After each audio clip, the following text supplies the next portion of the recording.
If we could just pick up this line of bloodlines, which the Sumerian tablets talk about, which you talk about, the interbreeding of humanity, and how the accounts explain that these crossbreeds were put into the positions of royal ruling power, almost as like demigods, middlemen between the gods, the Chitahuli, the reptiles, and the people. Those bloodlines, in my own research, became the European royal families and aristocracy, and today are the ruling, banking, business, and political and royal lines of the world. And the genealogy supports this increasingly. Is there a tradition also that the royal lines of Africa go back to the same source? Please, you don't have to believe me. Go to Rwanda and there talk to the people there.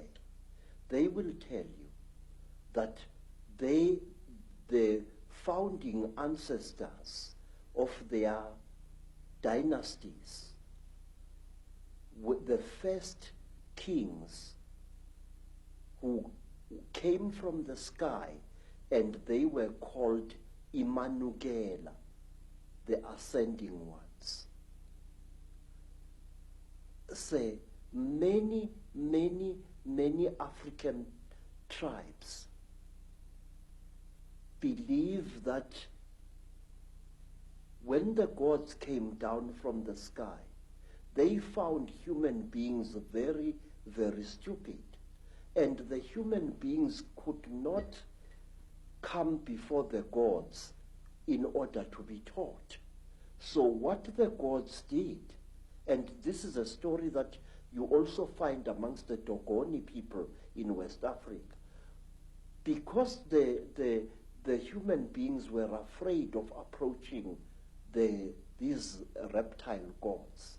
The reptile gods cold-bloodedly slaughtered one of their number and shed out its flesh with a specially gathered crowd of human beings.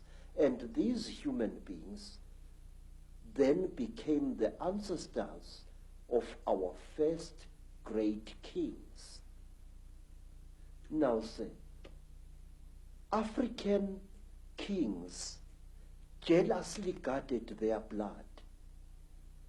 If the royal lines of Africa claim descendants from the same source, basically, have those lines interbred as obsessively as the European aristocracy and royal family, and not bred outside of those lines?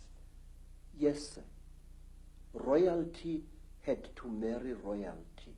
That was one of the strictest laws in ancient times. Which is obviously where we get the term the divine right of kings from. It's not actually God, it's actually the gods. Yes, sir, yes. Royalty intermarried with royalty.